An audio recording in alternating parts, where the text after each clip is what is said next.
para ficar trocando ideia comigo, né? Daquele jeito lá do roteirinho que a gente falou, tá? Tá ótimo.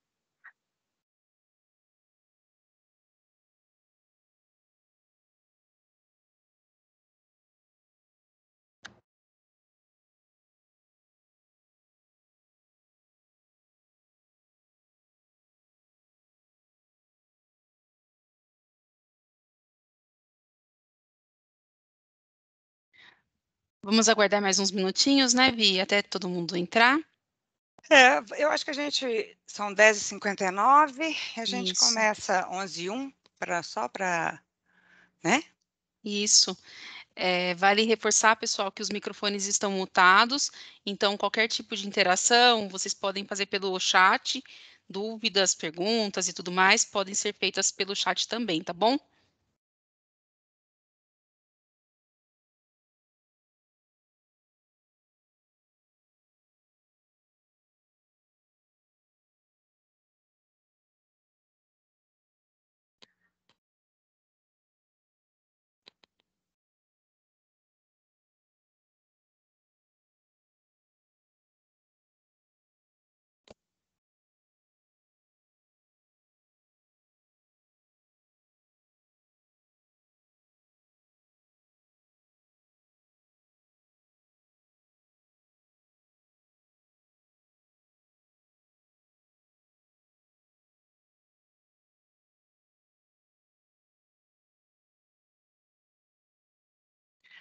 Eu acho que podemos começar então, né? Pessoal, muito bom dia a todos. É um prazer muito grande estar aqui falando de um assunto que eu já trabalho dentro da Veracel há 13 anos, e isso me deixa extremamente feliz ter essa oportunidade de trazer um programa que vai contar com a parceria de todos vocês, colaboradores da empresa, tanto próprios da Veracel, como também empresas parceiras, que é o programa Sou Amigo da Fauna. Durante o ano, nós vamos ter várias ações que vão falar um pouco sobre a questão da nossa responsabilidade quanto à fauna silvestre e também do que a gente pode fazer para melhorar a nossa qualidade de vida, tendo um contato com a natureza. Nós temos um propósito dentro da Veracel, que é ser responsável, inspirar pessoas e valorizar a vida, de quem quer que seja. Então, nós não podemos esquecer dos animais. Então, nesse caso, esse ano nós vamos trabalhar muito especificamente com ele. Eu tenho muito orgulho de, juntamente com a minha equipe, pessoal da Estação Veracel, conduzir todo esse programa e poder compartilhar com vocês tudo que a gente tem descoberto voltado para a conservação ambiental. E o programa, ele teve uma adesão muito grande de pessoas interessadas ao tema. E nós temos um embaixador dentro da Veracel, que é o nosso presidente, o Caio Zanardo. Eu gostaria muito de convidar o Caio para fazer a apresentação do nosso programa, a abertura oficial do nosso programa, para que depois, então, a gente comece a live junto com o Hugo, um convidado muito especial. Caio, é com você. Obrigado, Vi. Obrigado todo mundo. Acho que quando eu recebi o convite de participar, no primeiro momento eu bati um papo com a Virgínia lá, eu falei, Vi, acho que esse é um tema super relevante e fico muito feliz de ter sido convidado aí como embaixador, né? A gente andou conversando. E, pessoal, primeiramente, bom dia para todo mundo, é um prazer poder estar aqui com vocês. Minha ideia aqui realmente é falar bem brevemente, acompanhar o trabalho aí junto com o Hugo, mas eu não podia deixar de me furtar de falar com vocês que essa acho que é uma ação muito, muito importante, né, das jornadas nossas, né, vocês conhecem as jornadas, e da jornada ecossistema, né, que é uma jornada onde a gente, de fato, a gente está querendo estar cada vez mais aí conectado com a nossa região, com o que a gente faz, e um programa como esse, Amigos da Fauna, não estaria longe, né? Eu acho que a gente vem aqui muito acho que a palavra é de fato essa, empoderar cada um de nós aqui, trabalhadores aqui, colaboradores da Veracel, nesse propósito. Quando o propósito, a Virgínia falou na abertura, que é ser responsável, inspirar as pessoas e valorizar a vida. Quando a gente fala de vida, a vida transcende a vida só humana. A gente está olhando aqui da vida dos animais, né, da fauna, de fato. A gente sabe que da importância que isso tem. Nós temos aí o nosso código de conduta, né, que já traz essa questão, temos os procedimentos internos e temos a lei aí 9.605, né, de crimes ambientais. Então, hoje a gente não pode, de fato, perseguir, não podemos caçar, não podemos matar, não podemos capturar, não podemos consumir qualquer que seja nenhum desses animais. Isso é muito, muito importante para nós, né? E a gente quer, de fato, aproveitar nesse programa para fortalecer a nossa ética com relação a esse tema. Então, eu conto aí realmente com o trabalho de todos, né? Isso é muito importante, e vamos ser amigo da fauna, né? Acho que essa que é a grande mensagem. Obrigado a todos, excelente trabalho para todos nós, e vamos acompanhar aqui realmente toda dividir todo esse conhecimento conosco, acho que é muito importante. Um bom trabalho para todos, obrigado, Virgínia, obrigado a todos aí da equipe Meio Ambiente, estamos à disposição aí também. Tá, um grande abraço. Caio, muito obrigada pelas suas palavras, e é bem isso. A gente quer trazer a responsabilidade para a conservação da fauna a cada colaborador que presta serviço ou é da Veracel. Nossas atividades são em campo, então o nosso contato com os animais é muito mais fácil do que quem está dentro de uma cidade. Então, o programa tem esse viés. Vamos olhar para a fauna com um olhar de conservação. Então, pessoal, o nosso bate-papo hoje vai ser muito legal com uma pessoa que eu particularmente adoro. Eu conheci o Hugo Fernandes em 2019, durante um GT de combate à caça que nós fizemos, e teve um seminário, e o Hugo trouxe informações muito interessantes para compartilhar com a gente. Mas antes de explicar quem é o Hugo, eu quero pedir que todos vocês mantenham os microfones fechados, na verdade eles já estão, caso queiram falar através do chat, e as câmeras também deixem desativada, por favor, tá? Caso, ao longo da live, nós vamos ter perguntas pelo chat. Caso alguma resposta não seja dada imediatamente, depois nós iremos conduzir para essas pessoas que fizeram as perguntas. E outra situação é que a Cida está dando um suporte para a gente para gerar uma lista de presença. E ela também vai colocar essa lista, vez ou outra, no chat. Então, vale a pena verificarem se o nome de vocês também conta lá. Essa nossa atividade, ela tem total sinergia com o planejamento estratégico da Veracel, tá, pessoal? Então, a gente não pode esquecer disso. Estamos alinhados com tudo que a gente tem desenvolvido internamente. Então, vamos lá, vamos falar um pouquinho aí com o Hugo. O Hugo, ele é um biólogo, PhD em zoologia, professor da USE e orientador na UFC e UFMG. É o coordenador da Lista Vermelha de Fauna Ameaçada do Ceará, do Inventário de Fauna do Ceará, membro do Plano de Ação Nacional para a Conservação de Pequenos Felinos Silvestres e membro da Academia da Conservação. Hugo, seja muito bem-vindo, muito bom ter você aqui com a gente, e abro a palavra para você falar um pouquinho sobre a sua trajetória aí. Olá, Vivi, olá, todo mundo da Veracel. Um prazer imenso estar aqui, viu? De novo com vocês, claro, de novo no sentido institucional, né? Porque o que eu queria mesmo era estar aí com vocês, de novo presencialmente, porque que lugar feio, né? Onde vocês estão, é um absurdo. Um lugar maravilhoso, tive o prazer de conhecer, não só o local em si, mas o trabalho de vocês, que também é muito interessante, muito bacana. Você sabe, Vivi, o quanto a gente conversa sobre isso e o quanto eu sou muito admirador da forma com a qual vocês trabalham, né? Então, um prazer imenso estar aqui. O Vivi falou, eu sou biólogo, então isso resume muita coisa, porque o biólogo de campo, ele geralmente pode ser definido pelo seu trabalho, porque o biólogo de campo ele tem um estilo de vida muito ligado ao seu trabalho, né? Geralmente é uma pessoa, não só biólogo, mas qualquer profissional ligado ao campo, uma pessoa que gosta muito de estar no ambiente externo, que tem uma conexão com a natureza, que muitas vezes passa de uma forma muito estranha para as pessoas, assim, geralmente quem não é desse meio olha para a gente de uma forma muito estranha. Só que isso não é um privilégio, eu acho isso um privilégio, tá? Esse modo de vida diferente. Isso não é um privilégio só do biólogo, não, ou das pessoas que são formadas em campo, não. Isso também é uma experiência que as pessoas que não têm necessariamente uma formação ligada ao campo, mas que têm uma vivência ligada ao campo também passa. Eu tenho certeza que muitos dos colaboradores aqui tem uma vivência muito íntima com o campo.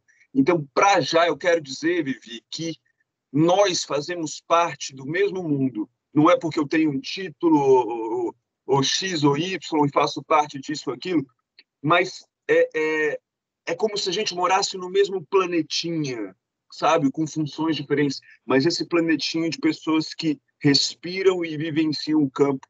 E eu acho que eu estou falando com essas pessoas, é muito legal falar para o mesmo clube. E se você não faz parte desse clube, venha para cá, que esse clube é muito legal e está com as inscrições abertas. Muito bom, Hugo. Hugo, nessa trajetória sua, da sua formação profissional, dos trabalhos de campo que você desenvolve aí, eu acompanho você nas redes sociais, no Instagram já tem um tempo. Gente, o Hugo, para mim, ele é um grande divulgador científico, que ele consegue trazer a ciência traduzida em emojis. Então, isso torna muito fácil da gente entender uma série de situações que às vezes são muito complexas. E o Hugo vai colaborar muito com a gente ao longo de todo o programa, traduzindo situações que às vezes a gente acha que está muito distante da gente nas questões relacionadas à conservação da fauna. E aí, Hugo, com essas histórias que você tem, que eu conheço algumas, morro de dar risada, já participamos juntos de podcast e tudo mais, conta para a gente aí algum caos seu que tem importância, para relatar a importância desse contato com a natureza, alguma situação que você vivenciou que você acha que é super interessante compartilhar conosco. Tem várias, viu, Vivi? Tem várias. O que eu gosto muito de falar é que quando a gente se forma, aliás, quando a gente está se formando, né, a nossa experiência de campo, Vivi, ela é muito, muito, muito curta. Então, o biólogo ele passa 99% do tempo dentro da sala de aula, né? Quando está se formando. E aí depois ele é jogado a um trabalho que pode ser o trabalho de campo. E geralmente os melhores professores, viu, Vivi, são as pessoas que têm vivência naquele lugar, né? E eu tive o privilégio de rodar 23 estados, só faltam 3, né? Então, 23 mais o Distrito Federal, então só faltam 3 estados para eu conhecer. E o que esse privilégio me traz para além da questão geográfica, né? Para além da questão de conhecer territórios? É conhecer pessoas, né? E ter tido a honra de ter sido aluno de sertanejos, indígenas, ribeirinhos, pampianos, pantaneiros, né? Caiçaras, pescadores, e também ter tido a honra de poder aprender um pouco de novos idiomas, né? Porque a gente precisa lembrar que há vários Brasis no Brasil, começa por aí, né? Então, imagina que todas as vezes que eu tive que rodar, e eu contei com a participação dessas pessoas locais, você imagina a minha dificuldade, por exemplo, quando eu vou no Rio Grande do Sul, né? Eu estou lá em Bagé, por exemplo. Bagé nada, eu estava em Dom Pedrito, que ainda é mais fronteira ainda, assim, quase Uruguai. E aí eu andando com um pampiano lá e ele me fala, mas o capincha me saiu do Aroia como um bagualo, né, tchê? Nós temos um diretor que é gaúcho. Pois é, o diretor ele consegue traduzir, né? Mas quem não é gaúcho não entendeu absolutamente nada do que eu falei, porque eu não entendi absolutamente nada do que ele falou. Então, a capivara saiu do rio que nem um cavalo chucro. É isso, é exatamente o que ele falou. Mas isso não foi só ali. Eu tenho relatos assim de muito peculiares e muito hilários sobre a maneira como o brasileiro fala. Eu estive na Bahia, inclusive, eu não vou imitar baiano no meio dos baianos aqui. Óbvio que eu não vou fazer isso. Mas eu andei uma vez em campo com um mateiro chamado Pantera, lá de Barra do Rocha. É aí pertinho, né? Não sei. Não é? Eu acho que é aí pertinho. E daí ele chega para mim, assim, ele tinha, olha, 1,90 m, ele é mais alto que eu, fortão, assim. E ele falando comigo, olha, pai, você fique tranquilo, que aqui ninguém mexe com você. Porque eu preocupado, porque ele tinha uma região muito... Pareceu uma cobra no meio do caminho, Vivi, mas era uma jiboia só, mas era uma jiboia grande. E eu animado, porque eu tava, né, a gente estava atrás dos bichos lá, e eu consegui pegar a cobra para fazer uma foto. E eu todo animado, virei para trás e cadê o Pantera? Sumiu, o Pantera sumiu. E aí e ele tinha uma voz grossa, assim. E aí, de repente, fala, Pantera, cadê você? Cadê você? Eu escuto a voz do alto, assim, ó. Olhe, pai. Eu falei, quem é isso? Jesus falando? Não é possível, né? Porque era a voz do alto, não estava vendo ninguém. Você larga isso. Se você quiser que eu desça dessa árvore. O Pantera. Gastou. Saiu vazado. Mas isso é legal, assim, esses contatos que a gente tem com o povo, né? Aham. É muito bacana. E eu lembro uma vez que eu estava aqui no Ceará e você vê que eu, às vezes, preciso de tradutor, né? Porque eu sou de Minas, embora eu moro no Ceará há muito tempo. E, às Eu vezes, eu também. preciso de tradutor, porque, às vezes, a gíria é muito, muito forte. E aí, uma vez, eu estava aqui e fui conversar com um senhor que era surdo. Surdo, assim, ele tinha um problema né, de audição, né? Ele não precisava por exemplo, da Fernanda e do César, que estão aqui maravilhosos fazendo a tradução, mas ele tinha um problema já mais avançado de audição.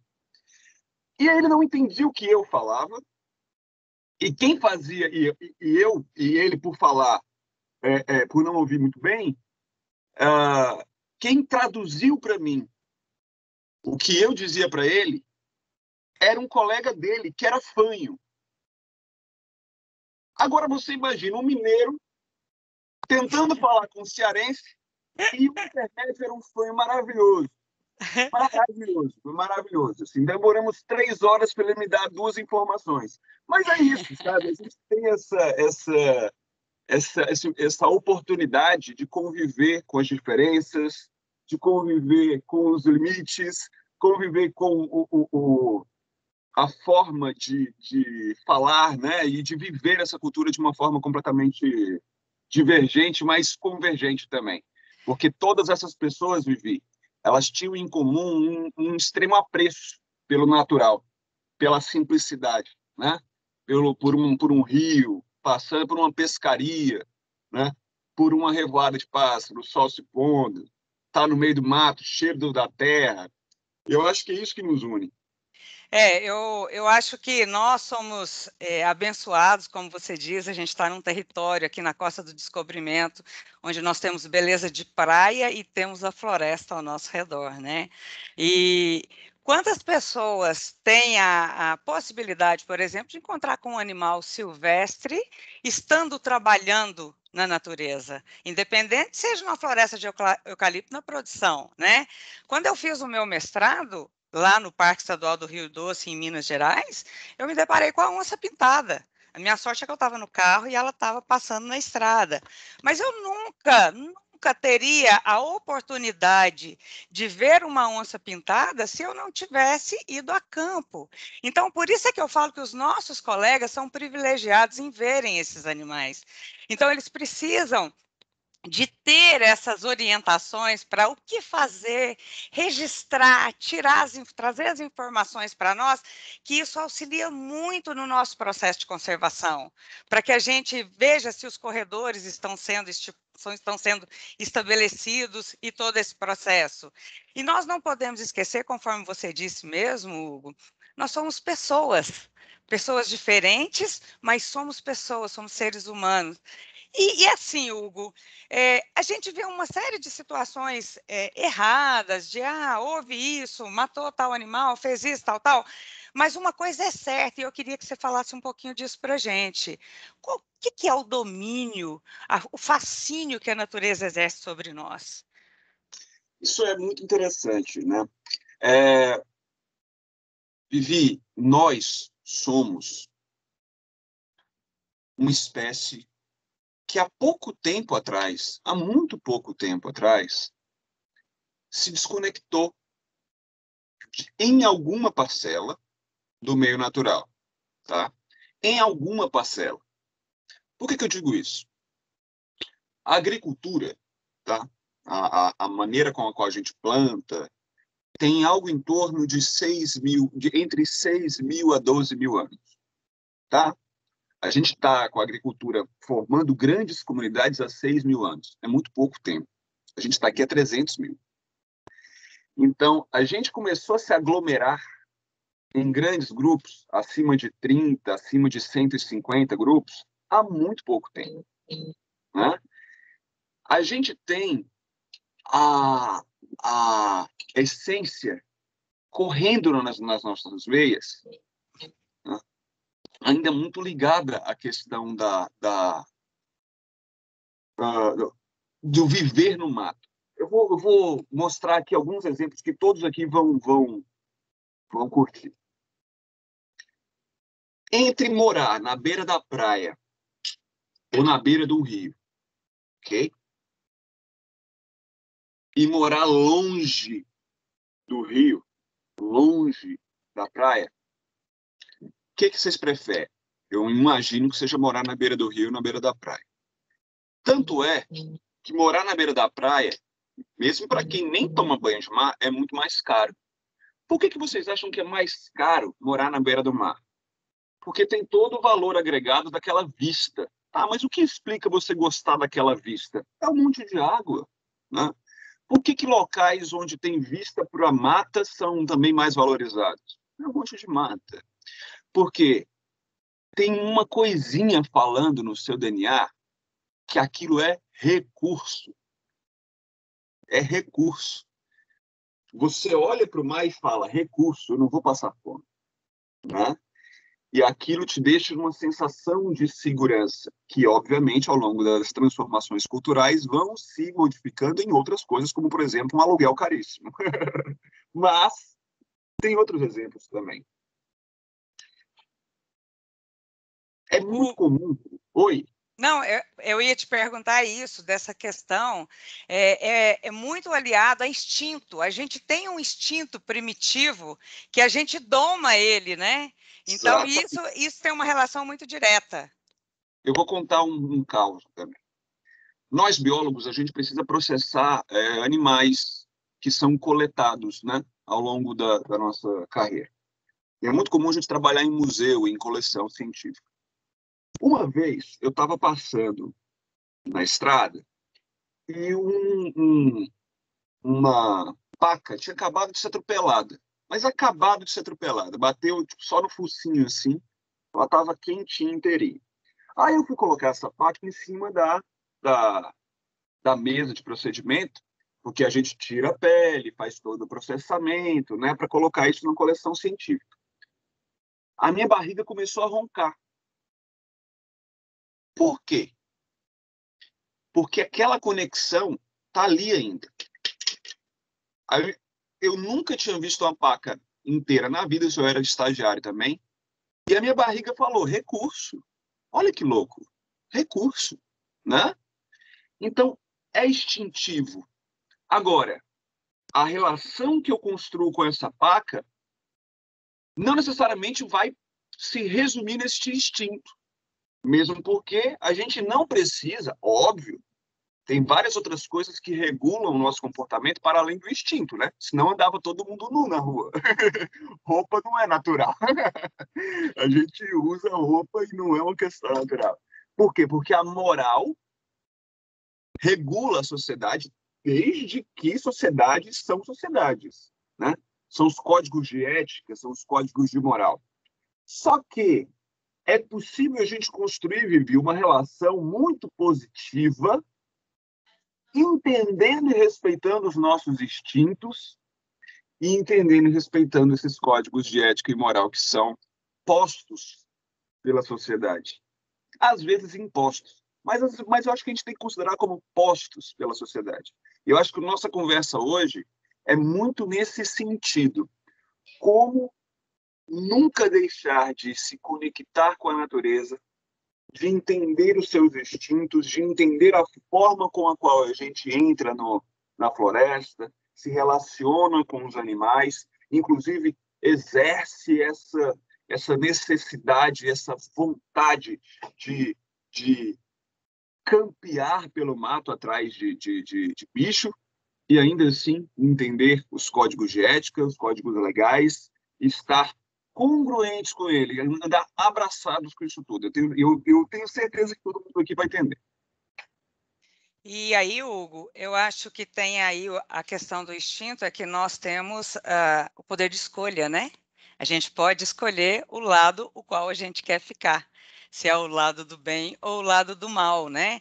É muito comum a gente ver as pessoas relatando que, eu estava passando, tinha uma cobra atravessando a estrada e o cara viu, ao invés dele desviar da cobra, ele passa em cima da cobra, porque a cobra é um ser do mal que vai picar, vai matar, mas ele não entende o que aquilo ali reflete na vida dele, como, por exemplo, controle de ratos, de pragas dentro da casa dele, do ciclo natural da floresta, né?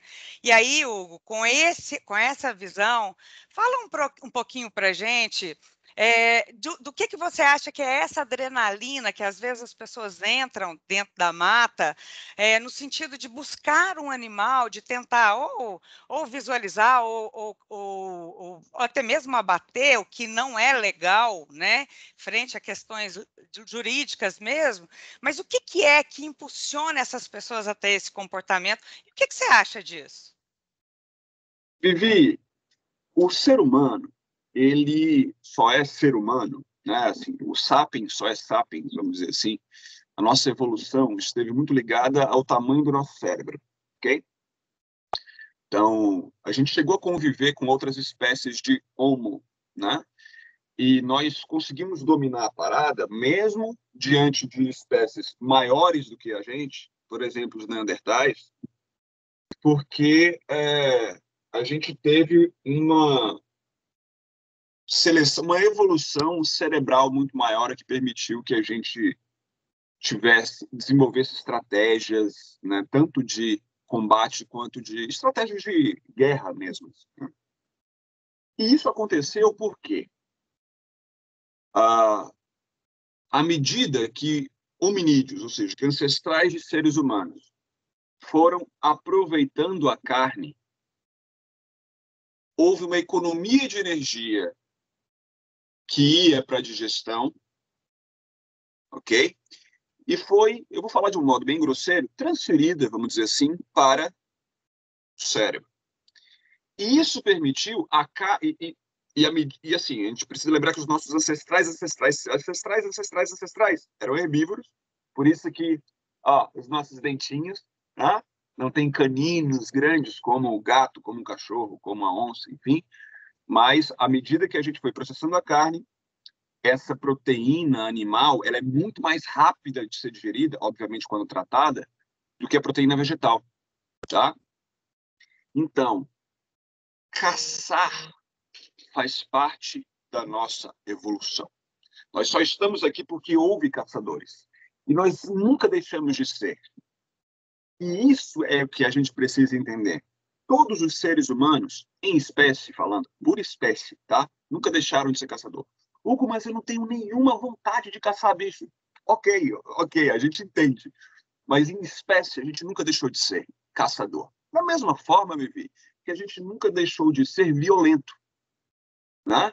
O ser humano pode ser considerado, sim, uma espécie muito violenta, mesmo que você não seja.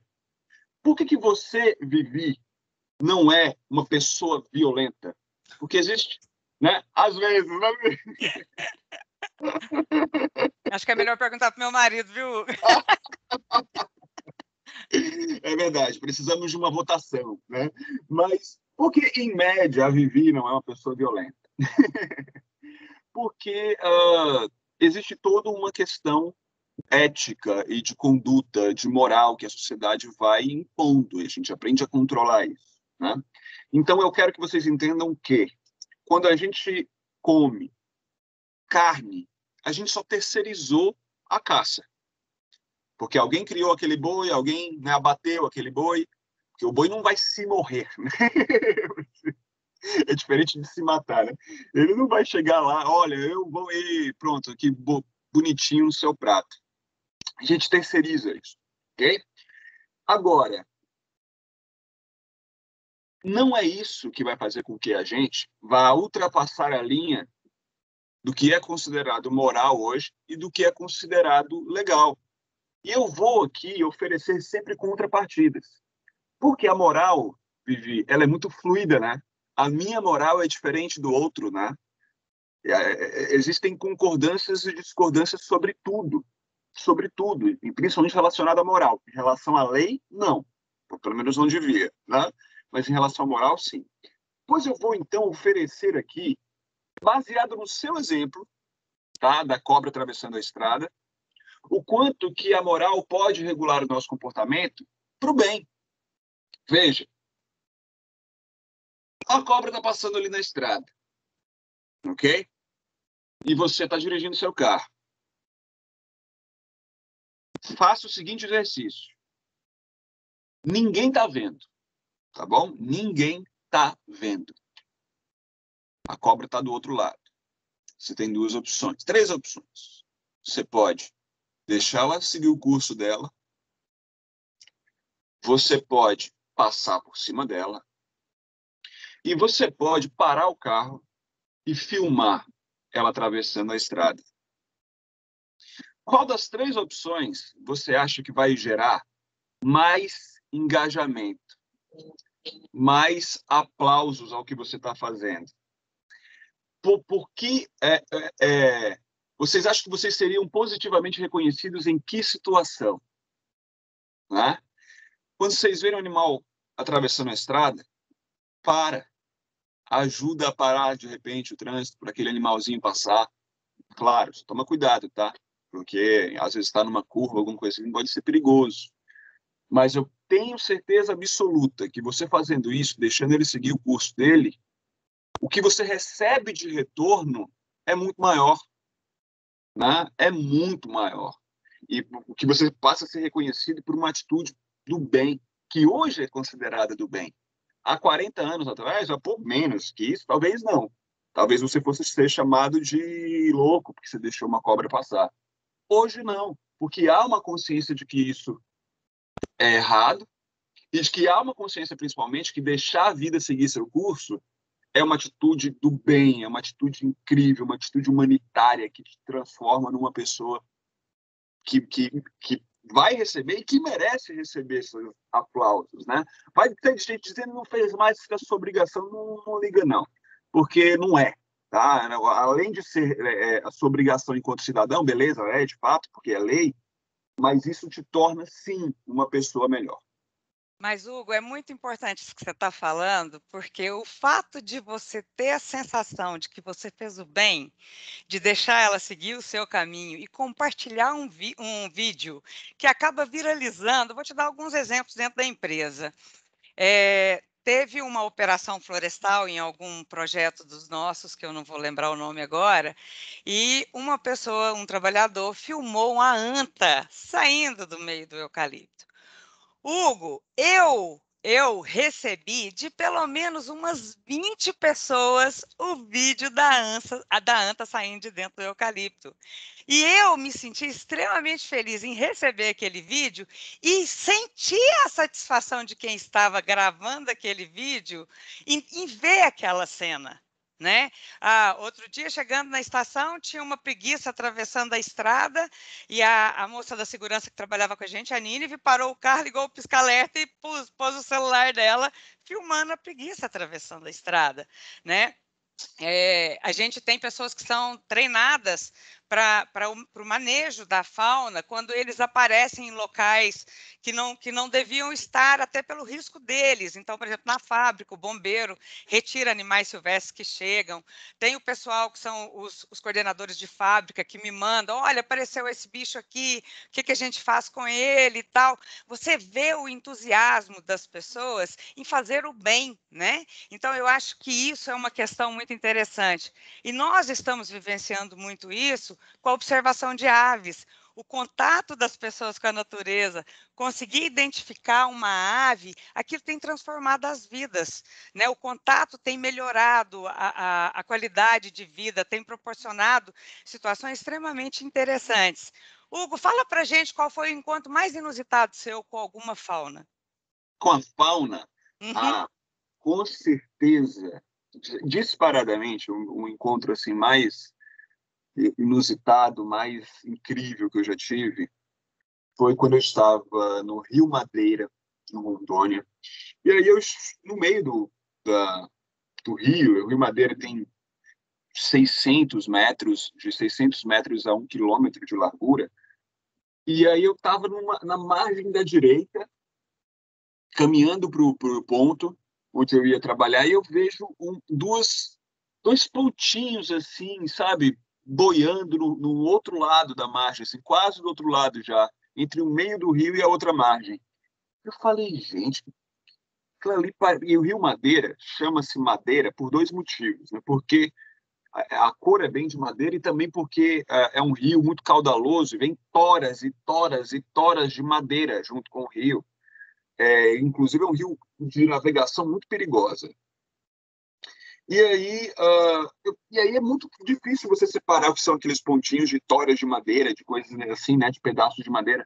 E aí cara, isso está estranho. Eu fiquei olhando. Eu tava com o piloteiro, eu falei, era o Ney, o nome do piloteiro. Eu falei, Ney, toca ali pro outro lado, que eu tô achando que aquilo ali é ariranha, né? E aí eu fui, a gente chegou, aí deu para ver que era mamífero já. Aí eu comecei a ajeitar a câmera, eram dois cachorros vinagres. Cachorro vinagre é um mamífero, é um canídeo, né, também, né, da mesma família do lobo, da família da raposa, família do cachorro, enfim. É o único canídeo brasileiro, sul-americano, na verdade, que tem comportamento social, eles andam em bando, né? E aí ele estava atravessando o rio e eu comecei a disparar a câmera, o coração acelerando, porque é uma espécie muito difícil mesmo de ser visualizada. E eu estava vendo atravessando o rio. E aí, quando eu terminei de fotografar, né, muito feliz, muito animado, cheguei no alojamento, né, já comecei a entrar em contato enfim, com todo mundo, né, fotografei um cachorro vinagre. E aí eu descobri que foi a primeira fotografia da história, né, de cachorros vinagres atravessando o rio. Não tinha nenhum registro fotográfico disso. E isso me deixou muito feliz. Mas eu já tive a oportunidade de ver onças copulando, onças pintadas copulando no Pantanal. Também foi uma experiência que eu nunca vou esquecer, porque eu não estava no barco, como geralmente ficam. Eu estava em terra, na mesma estrada que elas olhando para a gente, e eu deitado na estrada fotografando, também tenho registro disso. Eu cheguei a coletar 2 vezes, que é o nirvana, vamos dizer assim, da herpetologia, de quem trabalha com répteis, que é a surucucu, num lugar também muito ameaçado. Então, assim, eu tenho muitas, mas muitas experiências que eu vou levar para a minha vida e sempre está ligado à fauna. E é muito legal isso, e a gente também, tem 13 anos que eu estou dentro da Veracel, trabalhando com a parte de conservação, de vez em quando eu recebo algumas visitas na estação Veracel, ali na sede, nós já recebemos jiboia, que o Rodrigo do Compliance estava lá com a gente, ele ficou impressionado com o tamanho da jiboia, ela passando livremente para o meio do jardim, né? Às vezes o pessoal da Andritz, que vai fazer manutenção nas passagens de fiação, abre a passagem, chega lá no escritório, aciona o bombeiro, porque tem uma cobra dentro da caixa de passagem. Só que nós temos treinamento para tirar aquela cobra de lá. Então a gente faz isso, fica marcado. E a gente fotografa, a gente compartilha essas imagens, porque é muito legal. É muito legal você mostrar aqueles animais que muitas das vezes ninguém teria a oportunidade de ver realmente numa vida livre como ele deveria estar, né? Então, é muito gratificante isso. Hugo, você trabalhou também o ano passado, você participou um pouco da questão do resgate da fauna. no Pantanal, com a parte do incêndio, né? E aqui, só aproveitando antes de falar disso, o pessoal está adorando aqui no chat, algumas pessoas mandando algumas questões de encontro com o Boto Rosa, a Bárbara colocando aqui até uma foto do que é o cachorro vinagre que você está falando, a Pri falando que já ouviu a onça também. Então, isso é muito importante, que todo mundo tem um relato, e você nunca mais vai esquecer dessas questões, né? Conta para gente aí um pouquinho dessa história sua lá com os animais no Pantanal e mostra para gente como que é esse olhar do outro lado, né? De quem está numa região como é o Pantanal, alagada, e como um fator desse, ele contribui para a destruição do ambiente e, por consequência, na morte de vários animais, né? Isso é muito, às vezes, difícil para as pessoas entenderem quando elas pensam assim, nossa, mas sempre teve queimada. Por que essa coisa agora? Porque nunca foi tanto. A gente está falando de 30% do território do Pantanal foi queimado, né? Isso é uma perda incomensurável, imensurável, assim, porque imagina quando a gente tem, sei lá, 100 hectares de mata queimada, o nosso pensamento, e quando está pegando fogo, os bichos correm, né? Só que alguns bichos conseguem correr, tipo onça, de fato, conseguem correr.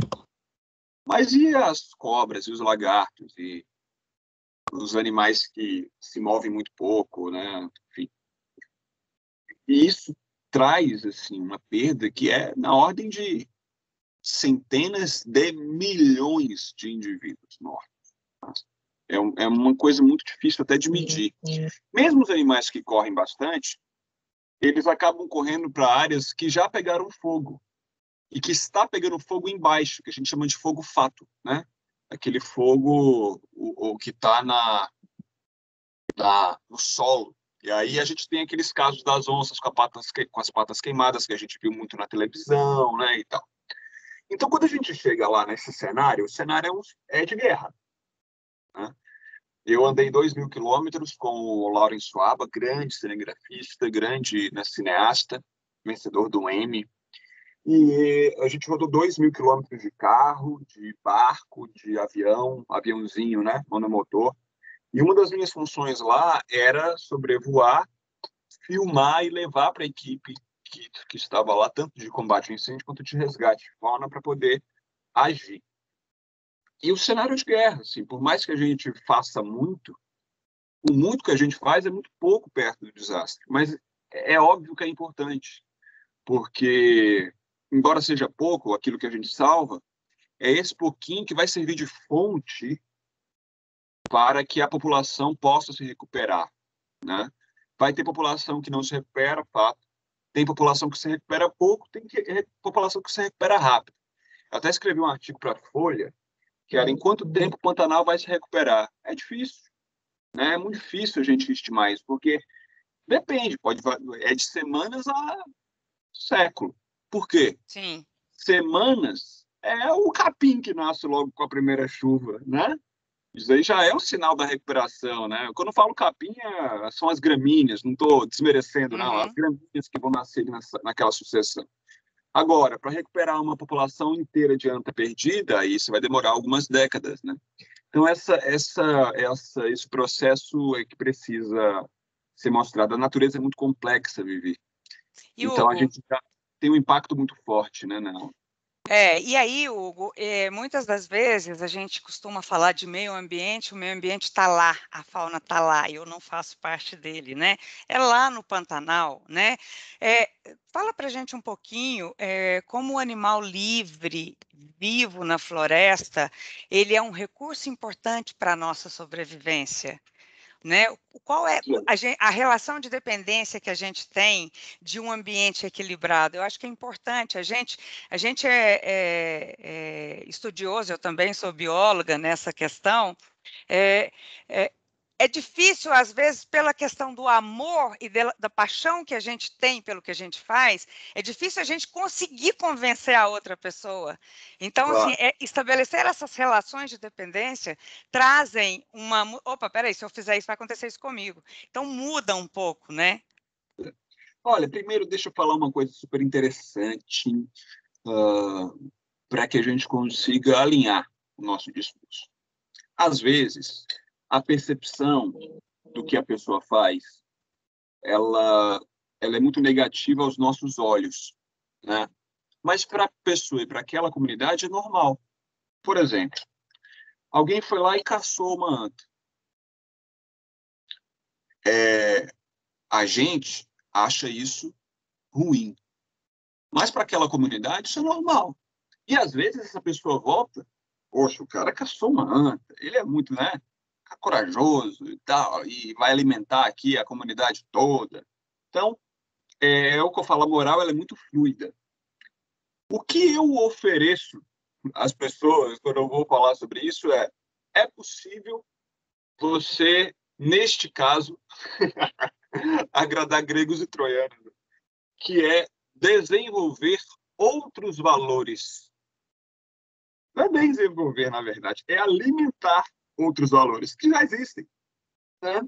Então, inclusive dentro da sua comunidade,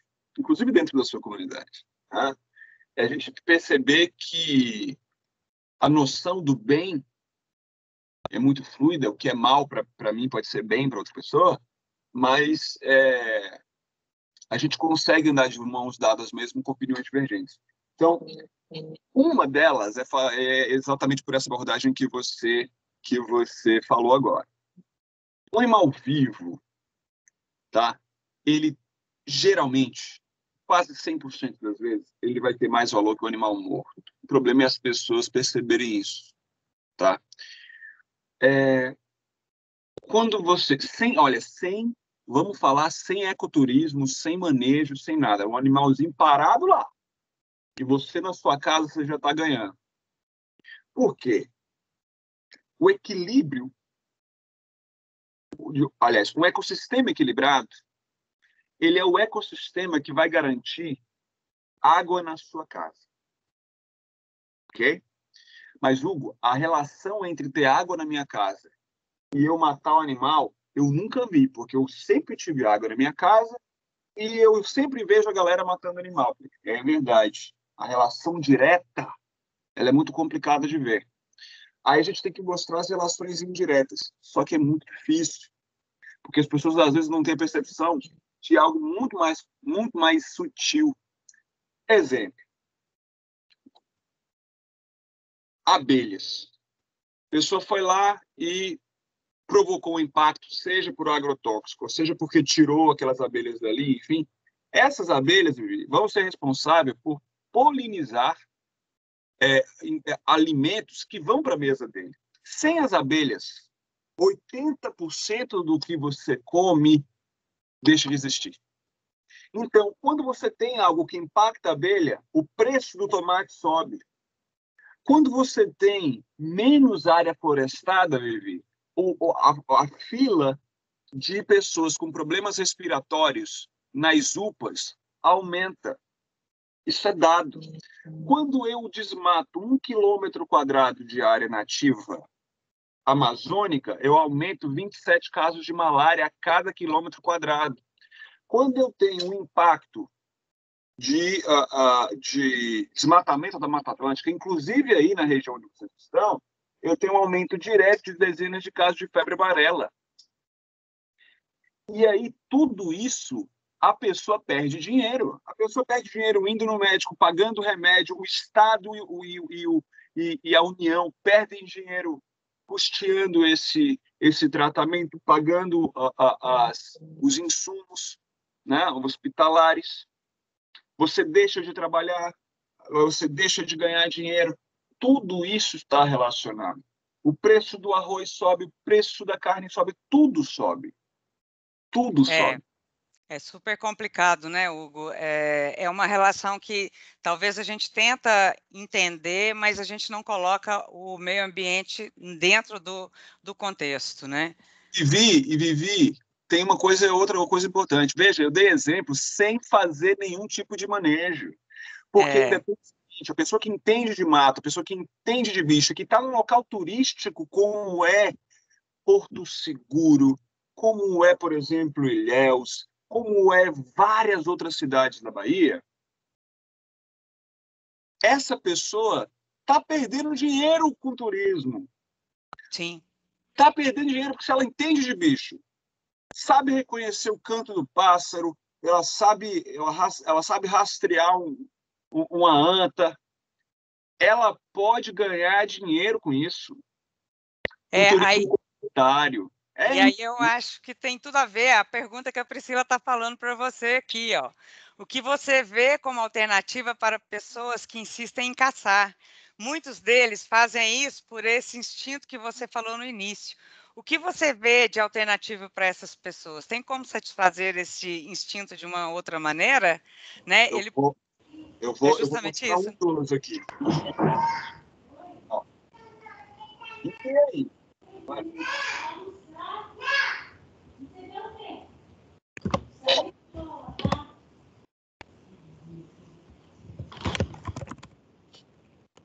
Seguinte,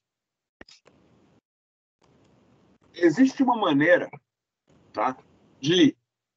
Porque, vamos lá, eu sou biólogo de campo, eu trabalho com mamífero, eu sei o que é a adrenalina de procurar um bicho, adrenalina de rastrear um pegado, adrenalina de encontrar o bicho. E eu sei qual é como é que se diz, a sensação que dá quando a gente atira num bicho. Só que no meu caso, a arma é essa aqui, ó. É o registro. É o registro. Onde eu quero chegar? É possível sentir tudo isso que se sente quando caça. Tudo isso.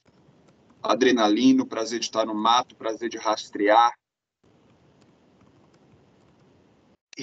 E ao invés de abater, registrar. Você pode fazer isso quantas vezes você quiser com o mesmo bicho.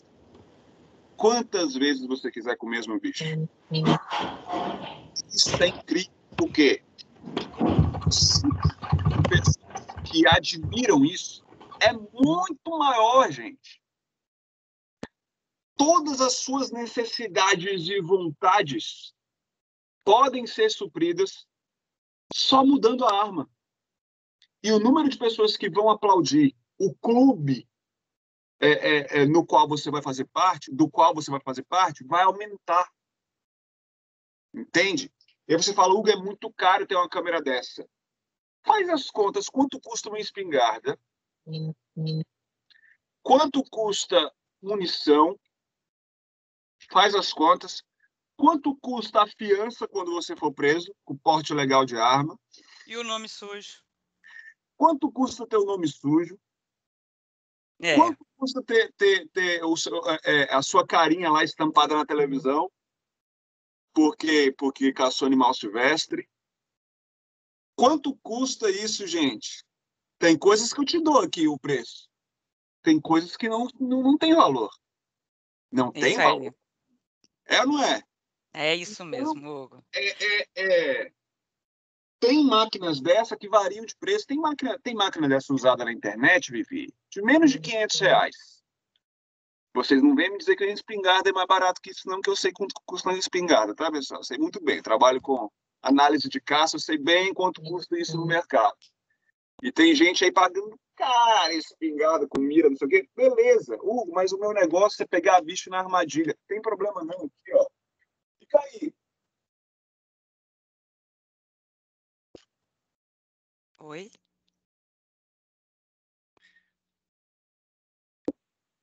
Não tem problema, Vivi, está resolvido. Aqui, ó.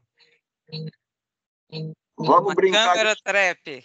Vamos brincar de achar bicho na câmera? Hugo, é muito caro um negócio desse e tal, não sei o quê. De novo, na internet tem usado para vender de tudo quanto é preço. No AliExpress tem de tudo quanto é jeito. Essa aqui é da Log Nature, é a única representante da Bushra no Brasil, qualquer coisa vocês podem ver o site, mas tem de tudo quanto é jeito. E aí a gente mantém a fauna livre, viva na floresta, da forma que a gente quer, e ainda usufrui das fotos e compartilha, podendo ganhar prêmios, né? Uma das ações do nosso programa, Hugo, vai ter também a parte de concurso fotográfico, que a gente vai estimular as pessoas a fotografarem o que vê em campo. E a gente está vendo aqui no chat muitas fotos de animais vistos, inclusive aqui. O Luciano está trazendo aí um tatu. Então, é esse sentimento que a gente quer despertar nas pessoas. E a grande questão que você está trazendo, a câmera trap, a câmera profissional, mas o celular faz fotos muito legais. E hoje a resolução é muito interessante, que você consegue aproximar, que eu recebi um vídeo com a ave, eu olhei e falei, não, mandei para o pesquisador, ele falou, cara, isso é um filhote de arpia, né? E aí eu falei, não, que legal, o cara, a gente consegue identificar assim, e foi um fazendeiro que fotografou. E aí, Hugo, eu queria aproveitar aqui, aproveitando esse gancho, além de te convidar para ser amigo da fauna junto com a gente, que vai ser um grande movimento que nós vamos trazer, não só para a Veracel, mas para todo o Brasil, para as pessoas terem consciência da importância de manter esses animais em vida livre, né, vivos e livres na floresta. Nós já fazemos um trabalho na Estação Veracel há muitos anos, e nós tivemos um registro fantástico, né, que a gente, como conservador, a gente quer compartilhar isso com todo mundo, e virou, inclusive, uma matéria da IPTV, que vai ao ar sábado, 14h. Assim que for divulgada, a gente vai divulgar amplamente nos links dentro da Veracel, mas eu queria compartilhar com você aqui uma imagem extremamente rara e que as pessoas às vezes não têm noção do que gastou para fazer essa imagem. Espera aí, fiz errado. 40 metros de altura e ficar... Tem que colocar o som aqui porque vocês estão vendo a minha tela aí? Sim. Então, olha, se a gente conseguiria fazer um registro desse, se não fosse a pesquisa científica, né? Se não fosse a instalação de câmera. Isso aqui é um Imbiruçu de 40 metros. Sim, olha o não, registro. A gente não está vendo isso, a sua tela, não. A gente está vendo só a sua tela do... Agora sim. Então. Tá sim, tá sim, tá sim. Tá? Então, Tá. ok. Então, olha aí, pessoal. Olha esse registro.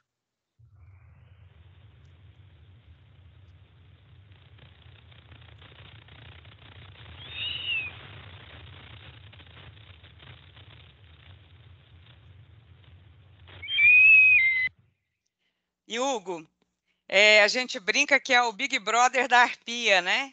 As pessoas ficam...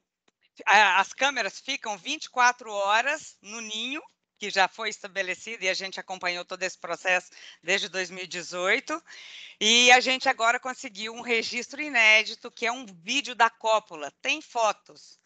Vídeo, gente, não. Que vídeo sensacional, né? E de um animal que está ameaçado de extinção, extremamente raro na Mata Atlântica, e que a gente tem a possibilidade, dentro da Veracel, de monitorar 2 ninhos dentro da nossa área, da nossa Mata Atlântica, né? Hugo, estamos indo aqui para os nossos minutos finais, e a gente conversa mais do que eu falo pobre na chuva, né? Mas vamos lá. Eu queria, então, deixar aqui registrado com você, para você abraçar a nossa campanha Eu Sou Amigo da Fauna. Queria muito agradecer mais uma vez a sua presença para esse bate-papo legal, leve. Não posso falar não, porque eu sou suspeita, eu adoro conversar com você. Quando junta eu, Bião, você, a gente passa a noite conversando. E queria também agradecer as pessoas que estiveram presentes na nossa live aqui, em especial ao pessoal da Suzano, da História Enza, a Karen está com a gente aí, além da Movida, que é a nossa parceira dentro do programa, que tem trazido muita informação extremamente útil, que vai nos ajudar, inclusive, nesse processo de conservação. E aí, Hugo, eu queria que você desse a sua palavra final deixasse um recado para os nossos colegas de Veracel, de como eles devem aproveitar essa oportunidade que a gente tem em ter o contato com a natureza, ao mesmo tempo que estamos trabalhando para a questão da conservação da fauna silvestre. Bom, primeiro, é uma oportunidade singular de você ter uma empresa que, ao invés de estabelecer somente questões de fiscalização e de punição, ela está abraçando cultura, ela está abraçando e está entendendo essa necessidade e essa cultura de ir a campo e ter essa interação. Então, isso é muito importante. É isso que eu falei, pessoal. É a gente caminhar para uma rota de coalizão, uma rota que continue fazendo com que você vá a campo, tenha a sua experiência, sabe? Continue exercendo aquilo, mas a única diferença está na bala, no projétil. E ao invés de ser um projétil, vai ser o sensor da sua câmera, né? E se não tiver câmera, não tem problema. O celular de vocês já é muito legal, porque vocês conseguem filmar um bicho. Tem celular com zoom agora de tudo quanto é jeito aí. Você consegue filmar o bicho, vocês conseguem fazer um vídeo de vocês falando, olha, gente, isso aqui a gente achou, tá aqui, a gente vai deixar correr, né, o curso dela, e é isso aí. E pode ter certeza que a comunidade vai abraçar vocês, porque isso hoje é muito bem quisto. Então, faz o seguinte, eu vou fazer aqui o lançamento sem falar com a Veracel. É o seguinte, vive um bicho, principalmente se for na área da Veracel, tira foto, filma, compartilha, cria uma hashtag, hein, Vivi? O amigo da Fauna Veracel. Amigo da Fauna Veracel, coloca nas redes sociais, sabe? E aí pode falar mesmo, olha, tá aqui, animal vivo, animal solto, da natureza, tá? Então isso é interessante, cria uma comunidade em torno disso, e eu tenho certeza absoluta que daí vão surgir várias fotos, vários registros inéditos até para a ciência. Presta atenção nisso, hein? Vocês conseguem dar registros inéditos para a ciência e ter o nome de vocês eternizado em pesquisas. Mas, além disso, Veracel também vai fazer concursos fotográficos com distribuição de prêmio. Já dei altos toques aqui, tá, galera? O prêmio tem que ser bom, hein? Eu já dei uns toques aí e tal. Conta comigo aí para fazer um lobby, tá? Muito bom, Hugo. Obrigado mesmo por essa oportunidade. Obrigado, Vivi, Priscila, Caio. Gostaria muito aqui de agradecer também a Fernanda e o César por essa maravilhosa tradução para Libras. E, inclusive, aí deixo aqui o meu bom dia para todas e obrigado para toda a comunidade surda e principalmente a todo mundo que assistiu, aos funcionários colaboradores da Veracel. Estou com saudade daí, cara. Que saudade. Assim que passar a pandemia, você será super bem-vindo para a gente fazer uma imersão na floresta, tá? Pessoal, mais uma vez, Hugo, muito obrigada. E eu conto, conforme o Caio falou no início, com o engajamento de cada colaborador, seja da Veracel, seja de empresa parceira, para que a gente amplie as nossas ações de conservação da fauna silvestre, não só da questão ambiental em si, mas da fauna silvestre em específico. Conto com vocês nessa parceria.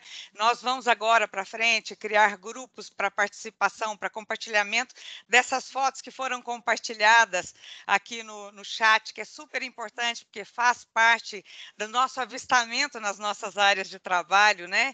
E vão ser movimentadas muitas outras questões. E, além disso, para a gente fechar, não se esqueça, sábado, dia 10 agora, esse vídeo da Arpia vai contar um pouco mais essa história, porque vai ter o áudio, que é o Projeto Arpia, falando um pouco mais sobre essa questão, e a gente vai divulgar amplamente para vocês. Caio, mais uma vez, muito obrigada a todos e bom almoço para vocês, gente.